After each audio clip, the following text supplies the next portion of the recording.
Alright, drugs part 3. Now we're getting into anticonvulsants, analgesics or painkillers, antipsychotics, and bronchodilators. Anticonvulsants and anti-epileptic drugs are the same thing. You can use the words interchangeably. Remember that a lot of drugs have off-label indications or other disorders that it can treat other than what it's mainly marketed as. For seizure patients, especially those with nighttime seizures, anticonvulsant medications can improve and stabilize sleep because it'll prevent the seizures. Of course, every drug is different, so every different drugs may have different effects on sleep than others. Anticonvulsants have also seemed to be effective in treating diabetic neuropathy, which is the pain in the extremities, the hands or feet or legs, from diabetes. Some of the side effects of anticonvulsants include dizziness, double vision, headaches, sedation, cognitive impairment, and gastrointestinal issues. Carbamazepine anticonvulsant medication is used to treat acute manic and mixed episodes in bipolar 1 disorder.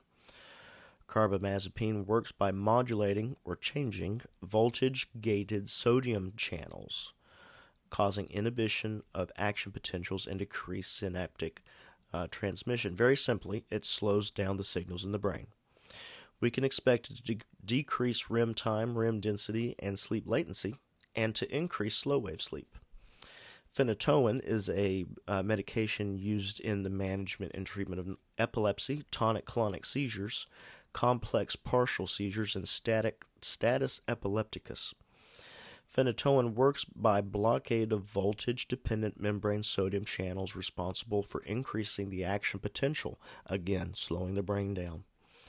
It can be expected to decrease REM time and sleep latency and increase slow-wave sleep time. As time progresses, the patient may notice a change in these side effects.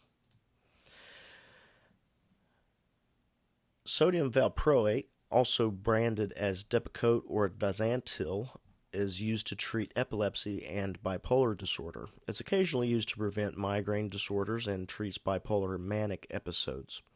It is effective in improving sleep quality in patients who suffer from generalized anxiety disorder, fibromyalgia, neuralgia, pain in upper pathway to the teeth, lower jaw, upper jaw, or cheek. That's what neuralgia is, and epilepsy. When used in children, it will increase N3 sleep, but it will decrease N3 sleep in adults. It will also reduce sleep latency. Pregabalin can be used for nerve pain as it decreases the number of pain signals from the brain. It is commonly used in the treatment of symptoms for shingles and diabetic neuropathy. Pregabalin will shorten sleep latency, reduce arousals and wake after sleep onset, and increase N3 sleep time. GABA is the chief inhibitory neurotransmitter. It reduces neuronal excitability and also thus reducing pain. It's also directly responsible for the regulation of muscle tone. Gabapentin is an anticonvulsant medication that originally saw use as a muscle relaxant and antispasmodic medication, but later it was discovered that it had the potential of the medication as an anticonvulsive medication and as an adjunct to more potent anticonvulsants. It can be useful in certain types of neural pain control, like shingles pain. That's also known as postherpetic neuralgia. Shingles is from the zoster herpes virus, also from the chickenpox, same thing. Shingles comes after. It can be devastating to older people, too. And it can also help neuropathy in diabetic patients, which would otherwise cause RLS or periodic limb movements. Fun side note, gabapentin can be used in dogs and cats for pain management. Gabapentin seems to increase just about everything good and bad. It increases total sleep time, sleep efficiency, N1 sleep, N3 sleep, REM sleep. Also increases periodic limb movements and arousals and fatigue. Clonazepam is used for seizure activity, but is also a benzodiazepine and works by inhibiting excitatory neurons, specifically with GABA. It can provide short-term relief of seizures and panic disorder. It should increase total sleep time, N1 sleep, M2 sleep, and arousals. Clonazepam will also decrease sleep efficiency, N3 sleep, and REM sleep. Analgesics are pain relievers. In this sense, we're talking about opioids or opiates. Often pain relievers don't really do anything for the pain. It just makes you feel good to the point that you don't really mind the pain as much, or you just become numb to it. Acute usage of opioids are associated with sedation. Chronic usage can lead to insomnia. The difference between opiates and opioids are that opiates come from natural sources like the poppy plant, and opioids are made in laboratories from chemicals. Opioids are more likely to be more potent because they're specifically made to be that way. Opioids are notorious for increasing the likelihood of obstructive and central apnea, definitely central apnea. They decrease the respiratory rate and tidal volume. Patients typically report their sleep as improved. You can expect increased N1 sleep and decreased REM sleep and N3 sleep. With analgesics, you may hear the term narcotic. Narcotic simply refers to drugs or substances that makes a person numb or sleepy, but they most commonly refer to opioids and opiates. Straight opiates would be considered like opium or closer to heroin, which is straight from the plant with very little processing. I think you just have to dry it. There could also be derivatives from opiates like codeine, hydrocodone, methadone, and oxycodone. Most opiates cause drowsiness and decreases sleep latency. Some also decrease N3 sleep. Opioids are made synthetically. They cause hyperpolarization and reduce excitability of neurons in the central nervous system. The popular opioids are methadone, tramadol, and fentanyl. Fentanyl is popular right now, been for good reason. They are being sold on the streets after either being taken and brought from pharmacies or created in a designer lab. The kinds of labs that make drugs outside of pharmacies are designer drugs, where lots of different chemical compounds can be put together.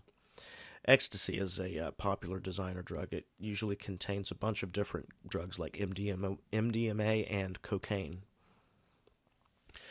There are also pain relievers that aren't hardcore narcotics, like anti-inflammatories or non-steroidal anti-inflammatory drugs, or NSAIDs. NSAIDs would include ibuprofen, and that helps basic pain like headaches, toothaches, muscle pains, or cold pains. NSAIDs can improve sleep quality and quantity if there is enough to relieve pain that would otherwise disrupt sleep. Mood stabilizers are a class of drugs that attempt to alter brain function to calm a person down. Lithium is a first-line treatment for bipolar disorder and can also treat hypomania and depression. The mechanism of an action of lithium is really not known. We don't understand why it works. It's rapidly absorbed and has a small amount of distribution. It's eliminated in the urine unchanged. There's no metabolism of lithium. When you pee it out, it's lithium straight up. It alters the metabolism of neurotransmitters, specifically catecholamines and serotonin. Lithium has a tendency to increase REM latency, sleep quantity, and N3 sleep, and decrease REM quantity. Side effects may include drowsiness and fatigue. Tegretol is also used for bipolar disorder. Although it is an anticonvulsant, it may increase N3 sleep and suppress REM sleep. Antipsychotics are a type of mood stabilizer, sometimes called tranquilizers, and they are used to treat serious mental disorders like those who have lost a sense of reality. They may have hallucinations, delusions, paranoia, and many other complicated symptoms. These antipsychotics act as central nervous depressants. They are known to increase N3 sleep and REM latency while decreasing REM density. REM density refers to phasic REM versus tonic REM. Tonic REM is where an eye clicks and irregular respirations occur, and that is what is reduced with antipsychotics is phasic REM. Haloperidol is a first-generation antipsychotic, the first generation meaning the first of its kind. It blocks dopamine receptors in the brain in an attempt to treat schizophrenia symptoms of hallucinations and delusions. It may increase sleep efficiency and N2 sleep and decrease wake time and sleep latency. Risperidone is a second-generation antipsychotic which blocks most or some dopamine receptors but focuses mostly on blocking serotonin receptors. It also treats schizophrenia as well as bipolar I disorder. Risperidone is expected to decrease wake time and REM sleep and increase N2 sleep. Olanzapine is a second-generation antipsychotic that can also treat schizophrenia and bipolar disorder. It is also FDA approved for restless limb syndrome. Sudden sleep onset may occur, and a significant increase of total sleep time, sleep efficiency, N3 sleep, and REM sleep with a decrease in REM time is typical. A decrease in wake time is typical. Seroquel is another second-generation antipsychotic which treats bipolar disorder and schizophrenia, which is thought to work via many different neuronal receptors, but with most of these drugs, we don't know how they work. It has a general sedating effect and is becoming an off-label treatment for insomnia. Dopamine agonists are drugs that treat Parkinson's disease. Dopamine agonists stimulate parts of the brain influenced by dopamine. They trick the brain into thinking it is receiving the dopamine that it needs. Patients with Parkinson's have an 80% reduction in dopamine-producing cells. Dopamine is a neurotransmitter that helps coordinate between nerves and muscle cells. So Parkinson's patients need all the dopamine they can get to help them move. Pramipexole is an antidepressant, has an antidepressant effect. It can reduce sleep latency and cause sudden sleep onset. That's a common theme with this. Requip is also used for RLS treatment as well as Parkinson's. Carbidopa-levodopa is designed to treat Parkinsonian tremors. Carbidopa-levodopa is actually a class called decarboxylase inhibitors, but the BRPT lists them as dopaminergic agonists. Levodopa is the precursor that converts into dopamine once it crosses the blood-brain barrier. Carbidopa prevents the levodopa from being broken down before it makes it to the brain. It may be used to treat PLMS-RLS, or periodic limb movements of sleep and restless leg syndrome. Succinimate has been off the shelves since 2019 since it had shortages, and so Rytary is a newer dopamine agonist that has taken the lead in carbidopa-levodopa manufacturing, although Crexont is also new and on the rise. Both these dopamine agonists can cause sudden sleep and onset and reduce sleep latency. Little side note about levodopa, or sometimes called L-dopa. There was a disease called encephalitis lethargica, also called the sleeping sickness, that occurred in the 1920s and rendered its patients motionless. It was later revealed that these disorders were very similar to Parkinson's, and Dr. Oliver Sacks famously gave L-dopa to many catatonic patients, and they essentially came back to life. Most of these patients, it didn't last long, but the effects, after all, were still miraculous. Go find the movie Awakenings. It has Robin Williams, and he plays the part of Dr. Sacks. Robert De Niro is in it, and he plays a patient that reacts to the drug. It's an amazing film based off an amazing true story. It's also a great nonfiction book by Dr. Sacks as well. Bronchodilators are substances that help expand the airway, particularly the bronchioles and bronchial tubes. We know one of these drugs, albuterol, as an asthma rescue inhaler. It can improve N3 sleep and overall sleep quality if it is relieving the symptoms of asthma that would otherwise wake a patient up. I've had many sleep studies where children patients constantly cough themselves awake, and it can keep them awake. On the other hand, the short-term effects of albuterol, especially if it's inhaled over time with a nebulizer, can include feeling jittery or an over-hyperactive feeling. There are a multitude of over-the-counter sleep aids and sleep suppressants. These sleep aids range from melatonin supplements, which you'll have a bunch of patients come in with self-medicating with melatonin.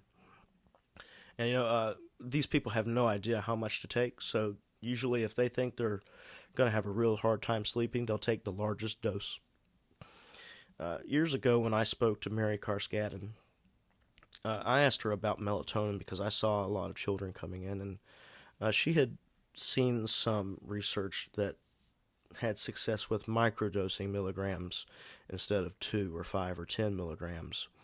And she was under the impression that too much melatonin can actually have the opposite effect. Unfortunately, there's not a ton of research verifying the bioavailability of melatonin in its pill form like we know it. Excedrin PM has an antihistamine which can cause drowsiness that many people use as a sleep aid. Otherwise, supplements like NoDoz or Vivarin are caffeine pills that will stimulate you to wakefulness. There's a dark side to caffeine. The maximum amount someone should take daily, including soft drinks and coffee and everything, is 600 milligrams. Vivarin comes in 200 milligram tablets, so if you take 2 of those and some coffees, you're already at risk for being close to an overdose. People have died from too much caffeine. It can make your heart conduction electrically change. As a sleep technologist, caffeine can make the nights tolerable, but you really need to be careful. All right, 3 down, 1 to go. Stick with it, my friends.